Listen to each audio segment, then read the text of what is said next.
Hello guys, welcome back to my channel. ఈరోజు నేను తోటకూర వేపుడు చూపిస్తున్నాను ఎలా చేయాలో.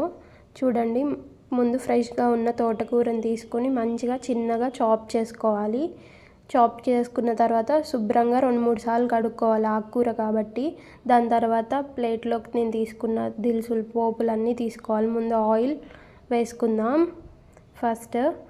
దాని తర్వాత మంచిగా ఎక్కువ వెల్లుల్లిపాయలు వేయాలన్నమాట. ఈ కర్రీకి టేస్ట్ వెల్లుల్లిపాయలతోనే. సో మీరు కూడా మీకు నచ్చితే వేసుకోండి ఎక్కువ. ఆవాలు, జీలకర్ర, మినప్పప్పు, శనగపప్పు వేసుకున్నాను.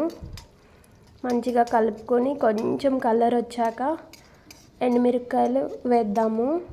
సో ఈలోపు మంచిగా కలుపుకోవాలి, దగ్గరుండి మాడిపోకుండా చూసుకుంటా.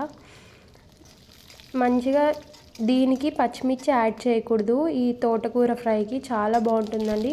కారం స్పైసీగా కమ్మగా బాగుంటుంది. కరివేపాకు యాడ్ చేసుకున్నాక ఇలా పోపు రెడీ అయ్యాక ఇందులోనే ఆకుకూర వేసేద్దాము. తోటకూర చాలా మంచిదండి హెల్త్కి కూడా. ఇది మంచిగా అరుగుదల ఇస్తుంది, ఫైబర్ కూడా ఉంటుంది ఇందులో. వెయిట్ లాస్కి హెల్ప్ అవుతుంది.